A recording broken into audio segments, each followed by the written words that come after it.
మన తొలి వెలుగు ప్రేక్షకులు అందరికీ నమస్తే. బతుకు జట్కా బండి ప్రోగ్రామ్ ఎంతమంది చూసిరులా? బతుకు జట్కా బండి అనగానే ఈ మధ్యకాలంలో జరంత తగ్గినట్టుంది, కానీ ఆ మధ్యలో మాత్రం భలే జోరుగా నడిచింది బతుకు జట్కా బండి. అయితే బతుకు జట్కా బండి కాడికి తీసుకుపోదామని చెప్పారంట ఒక ఆడి మనిషిని. బతుకు జట్కా బండి కాడికి తీసుకుపోవడం దేవుడేరు, కానీ ఆ బతుకంతా ఆగం చేసిరంట. బతుకు జట్కా బండి కాడికి కొనబోదామని చెప్పి ఒకటి చెప్పిందంటే ఆయనకి ఇంకో సోపాది ఇద్దరు కలిసిరంట. ఆమె తీసుకుపోయి ఒక లాడ్జి కొనబోయినట్ట. ఒక లాడ్జి కొనబోయి ఆమె పైన పలుమార్లు అత్యాచారం చేసి ఇచ్చిపెట్టిరట. చూడురు కథ. మూలిగా నక్క మీద తాటిపండు పడ్డట్లేదు. ఆమెకే పాడైపోను ఇంట్లో సమస్యతోటో, మొగతోడు సమస్యతోటో, అత్తమాతోడు సమస్యతోటో ఉండి ఆలీలు ఇంటి పక్కన ఆలో ఈలో చెప్పిరంట, అమ్మ నువ్వు అమ్మ కానీ ఈడ మన ఊళ్ళో అయితే దీనికి పరిష్కారం కాదు, కానీ నువ్వు టీవీలోకి ఎక్కువ బతుకు జట్కా బండి అని ఒకటి ఉంటుంది, ఇంకో గాడికి పో అని చెప్పిరట. చిన్నగా పోయిందంట పద్మారావుపేట దగ్గర ఏది పోలీస్ మాంకాళి పోలీస్ స్టేషన్ ఉంది కదా, మాంకాళి పోలీస్ స్టేషన్లో కేసు నమోదైందట. అయితే ఈమెకు ఆ ఊరోళ్ళు అంతా చెప్పిరట. ఊరోళ్ళు చెప్పంగానే చిన్నగా ఊళ్ళకి వెళ్ళిందట. ఊరి పేరు అయితే ఇవ్వలేదు. ఊరి పేరు ఇస్తే ఊరి పేరు కూడా చెప్తుంది, కానీ ఊరి పేరు అయితే ఇవ్వలేదు. అయితే చిన్నగా వచ్చిందట. వచ్చి ఆ పంజగుట్టకు అయిపోయిందట. పంజగుట్ట కాడికి పోయి బతుకు జట్కా బండి ఏడు ఉంది, బతుకు జట్కా బండి ప్రోగ్రామ్ పెడితే ఇక్కడనే ఉంటుంది, గిన్నె ఉంటుంది, గానే ఉంటుంది అని చెప్తా ఉన్నట. పొందాగా తిరిగిందట. తిరిగి తిప్పకాయ అయిందట. పాడైపోయిన ఆఫీస్ దొరకపోయిన ఎవరు అనుకొని ఇక ఆయన ఇప్పుడు ఇలా దొరకనట్టుంది, రేపన్నా చూస్తా అనుకుందట. ఇవి ఏం చేసింది, చిన్నగా ఆడికి వెళ్ళి సికింద్రాబాద్ రైల్వే స్టేషన్ కాడికి పోయిందట. సికింద్రాబాద్ రైల్వే స్టేషన్ కాడికి పోయి ఆ రైలు కోసం ఏది చూస్తున్నా, లేకపోతే రైలు స్టేషన్లో ఇలా పండుకొని రేపు పొద్దుగాల లేచి మళ్ళీ చిన్నగా పోయి మళ్ళీ బతుకు చేయడం బండి కాడికి పోతా అనుకుంది. ఎట్లా అనుకుందా కానీ రైల్వే స్టేషన్లో కూర్చుందట. కూర్చోగానే ఆడికి ఒక బయటపై కాడు వచ్చిందట. చూసి చాలా సేపు ఆమెను గమనిస్తూ ఉన్నట.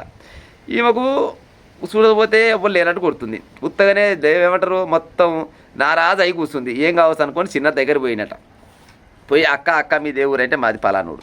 మరి ఏమెక్కడికి వచ్చినావు, సానసేపు అయి కూర్చొని రైలు ఎక్కలేవా, పాడైపోను వాళ్ళని చుట్టాల కోసం వాగినవా, లేకపోతే వాళ్ళని తెలిసిన వాళ్ళు వస్తున్నారు అనుకున్నావా, ఎట్టా అనుకున్నావా అని అడిగినట.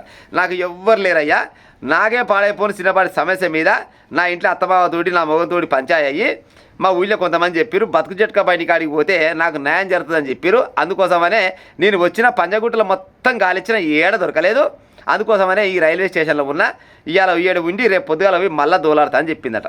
ఓ తిక్కలమ్మ నీ బతుకు జట్కా బండి పాడైపోను, నాకైతే అల్లుగా ఎరకాల నాకు తెలిసినోడే ఉన్నాడు, అందులో బతుకు జట్కా బండి నడితోడే నా సోబతిగాడు, నువ్వు నా ఎమ్మటి వస్తావా అని అడిగినట. అమ్మర కొడుక బతుకు జట్కా బండి వచ్చిందే దానికోసమే, ఎత్తుకపోయే తీగ కాలకు తగిలినట్టు బలదలిన ఎవరు నాయన అనుకొని వస్తా అన్నదంట. వస్తా అని మరి నాకు నమ్మకం కొడతలేదు కాబట్టి నువ్వు నమ్మకం నమ్మతలేవు కదా జరా కానీ ఉనుకో ఫోన్ కొట్టినట. ఫోన్ కొట్టి అలా బతుకు జట్కా బండి అని అంటే ఆడు లంగానే ఉన్నాడు తిందాగడ అన్నట. ఆడు ఇంకొక పలానా వచ్చింది అంటే మరి ఆమె తీసుకురా, ఈ చీకట్లకు ఆడేడు ఉంటుంది పాడైపోను, ఆమె తీసుకురా, ఆడికి తీసుకొచ్చినాక మనమైతే ఇవాళ నైట్ మట్టుకు అయితే ఇక్కడ ఉంచుకుందాం, పొద్దుగాల లేచి మళ్ళీ ఆఫీస్లో మనం ప్రోగ్రాం చేద్దామని చెప్పిండట. ఈమె ఎడ్డా ఉన్నట్టు పాడైపోను నమ్మింది. ఆ నుంచి చక్కగా ఏడిపోయిందంటే రాణిగంజ్ దగ్గర హైదర్ కాంప్లెక్స్ అని ఉందట. ఈ రాణిగంజ్ హైదర్ కాంప్లెక్స్ పోయినట. ఇక ఈమె అనుకుందంటే ఇదే బతుకు జట్కా బండి ఏమో, గిన్నె ఉందేమో ఈ ఆఫీస్ అనుకొని ఈమె చిన్నగా ఆడికి పోయిందట.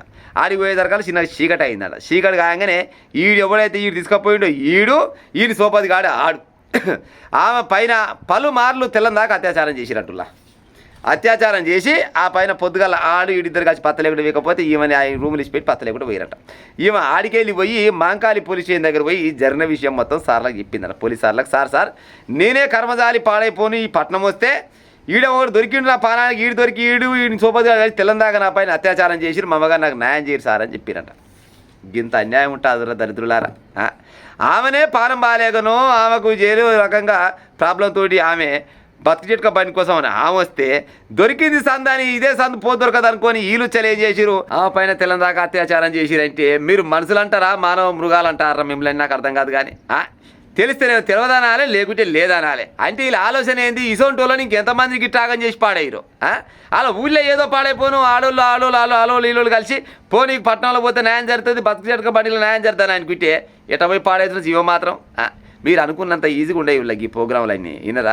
దానికి ఎన్నో రకాల ప్రాసెస్లు ఉంటాయి. ఎవడో ఎంతో కొంత తెలిసిన వాళ్ళని పట్టుకొని పోతే ఆడ న్యాయమో అన్యాయమో తర్వాత జరుగుతుంది నేను కాదంటలేను. కానీ ఊరికనే పోయి నాకు బతుకు జట్కా బండి ఆఫీస్ కావాలంటే యాడికెళ్ళి చూపించినప్పుడు లంగా దొంగ బయట వేయగాలి వచ్చేటి మంది తయారైన సమాజంలో సందు దొరికింది అనుకొని ఈ పని చేసిరి.